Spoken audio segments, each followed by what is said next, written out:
नमस्कार, मैं हूं आपके साथ निधि और आप देख रहे हैं व्यास मीडिया। आइए रुक करते हैं आज की खबरों की ओर। भारतीय जनता पार्टी के राष्ट्रीय प्रवक्ता एवं सांसद डॉक्टर सुधांशु त्रिवेदी ने प्रेस वार्ता में कांग्रेस के वरिष्ठ नेता और पूर्व राज्यपाल अजीज कुरैशी को आड़े हाथ लेते हुए कहा कि कांग्रेस पार्टी के नफरती बयान पर राहुल गांधी की क्या प्रतिक्रिया है। कांग्रेस के वरिष्ठ नेता और पूर्व राज्यपाल अजीज कुरैशी हिंसात्मक भड़काऊ भाषण देते हैं। अजीज कुरैशी कहते हैं कि लड़ना तो पड़ेगा ही, भले ही 1-2 करोड़ कम हो जाए।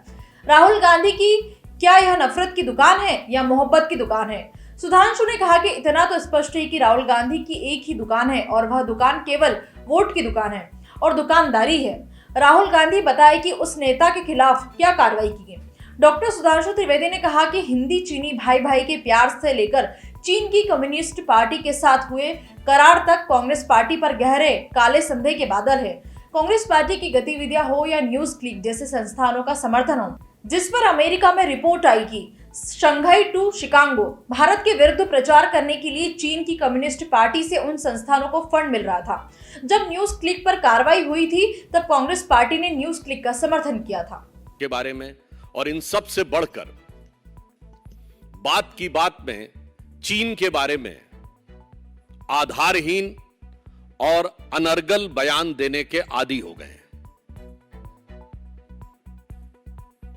चीन के साथ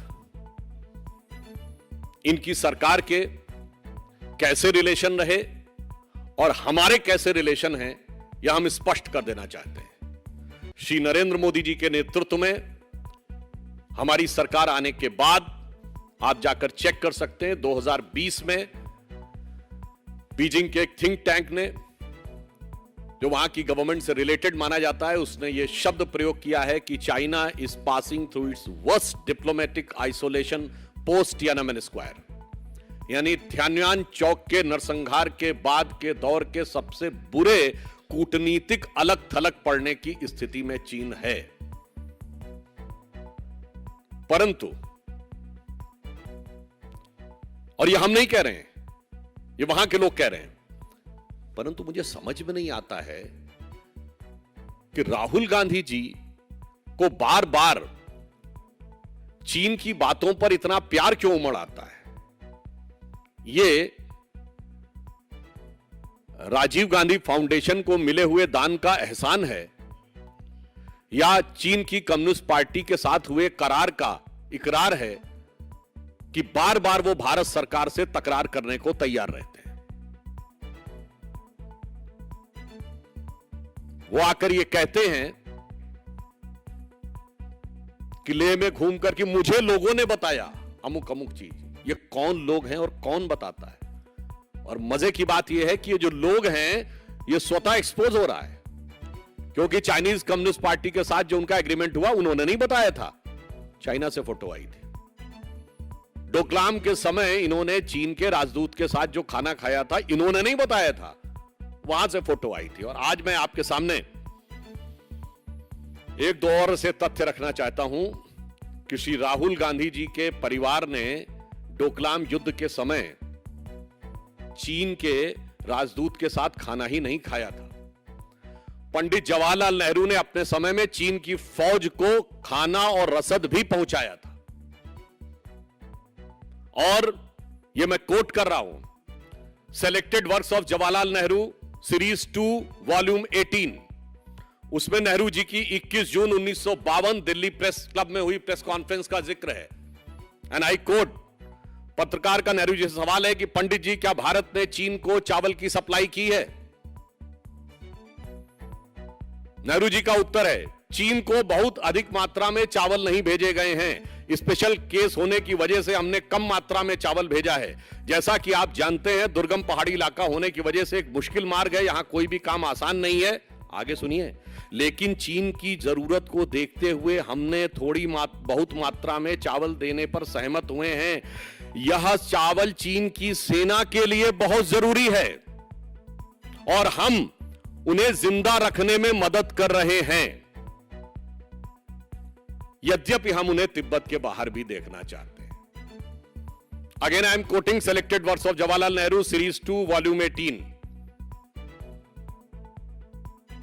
चीन की सेना जब तिब्बत में अत्याचार कर रही थी उस समय, और इसकी मैं बैकग्राउंड भी आपको बता देना चाहता हूं, उस समय जो चीन का नियरेस्ट शहर था, उस जमाने में आज की तरह तिब्बत में जाल नहीं था सड़कों का।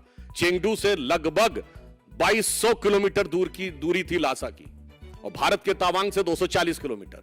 भारत की तरफ से सड़कों की भी स्थिति अच्छी थी, क्योंकि शताब्दियों से व्यापार होता रहा था। वहां रसद पहुंचाना संभव था। चीन की सेना भूखों मरने की स्थिति में थी।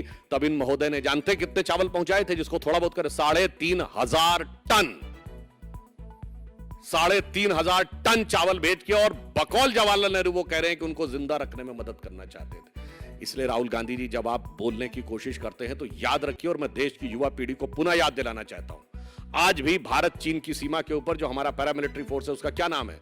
Indo Tibetan border police, Bharat तिब्बत सीमा पुलिस। क्यों? क्योंकि 1947 में हमारा पड़ोसी चीन नहीं था, पड़ोसी तिब्बत था। इसलिए आज भी उस बॉर्डर फोर्स का नाम है इंडो तिब्बतन बॉर्डर पुलिस। तो मान्यवर, मैं सिर्फ बताना चाहता हूं कि ये उस जमाने में हिंदी चीनी भाई भाई का प्यार था, और आज जो है वो इकरार है। तो मैं इस विषय पर जवाब चाहता हूं कि ये साफ करें दो बातें। इतिहास में आपने भूल नहीं की है, यह ऐतिहासिक अक्षम्य अपराध जैसी श्रेणी है कि आप उस देश को जिससे आपकी दुश्मनी साफ दिखने लगी थी, उसकी फौज को रसद पहुंचा रहे हैं। दूसरा, आज हम औपचारिक रूप से यह बात कहते हैं देश की जनता की तरफ से कि चाइनीज कम्युनिस्ट पार्टी के साथ हुए अपने करार को कांग्रेस पार्टी सार्वजनिक करे।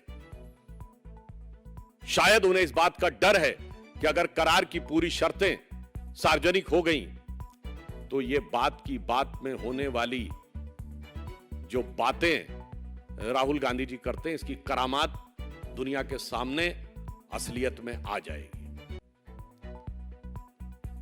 और इसलिए हम स्पष्ट रूप से कहना चाहते हैं कि मोदी जी के नेतृत्व में हमारी वर्तमान सरकार ने पूरी दृढ़ता के साथ भारत के सामरिक हित, भारत के कूटनीतिक हित और भारत के आर्थिक हित, तीनों में अभूतपूर्व सफलता हासिल की है। मैं याद दिलाना चाहता हूं, धारा 370 के ऊपर तमाम कोशिशों के बावजूद एक भी कोई प्रस्ताव यूएन में नहीं ला पाया। मसूद अजहर को हमने आतंकवादी घोषित कर लिया, चाइना का रुख जो भी रहा हो, परंतु वो नहीं रोक पाए। न्यूक्लियर सप्लाई ग्रुप, जिसके के बारे में मनमोहन सिंह जी की सरकार ने भी बहुत प्रयास किया था, हम उसके सदस्य बने, चीन नहीं रोक पाया। मिसाइल टेक्नोलॉजी कंट्रोल रिजीम के हम सदस्य बने। ये उपलब्धियां आपको दिखाई नहीं पड़ती हैं, और आज हम पूछना चाहते हैं कि बार बार ये पूछने की जो आपकी फितरत है, इसके पीछे के कारण क्या हैं, यह बात स्पष्ट की जानी चाहिए। दूसरा विषय मैं कहना चाहता हूं, बार बार राहुल गांधी जी कहते हैं कि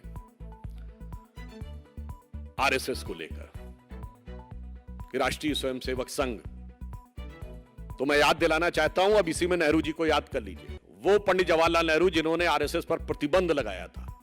जब चीन ने 1962 में आक्रमण किया है, तब राष्ट्रीय स्वयंसेवक संघ ने जिस तरीके से साथ दिया सरकार का निस्वार्थ भाव से, उसकी नेहरू जी ने भूरी भूरी प्रशंसा की, और अगले वर्ष यानी 26 जनवरी 1963 को गणतंत्र दिवस परेड में उनको इनवाइट किया। तो आज मैं पूछना चाहता हूं राहुल गांधी जी से कि आप सही थे या पंडित नेहरू सही थे? राष्ट्रभक्ति और राष्ट्र के चुनौती के कालखंड में राष्ट्रीय स्वयंसेवक संघ की भूमिका को लेकर। और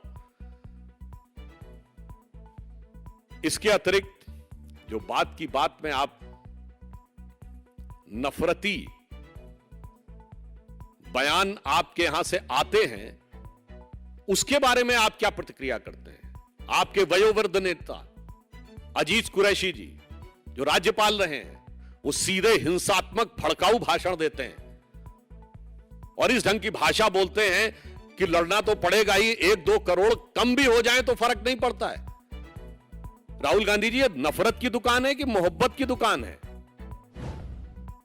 व्यास मीडिया से बने रहने के लिए चैनल को लाइक करें, शेयर करें और सब्सक्राइब करना ना भूलें। नमस्कार।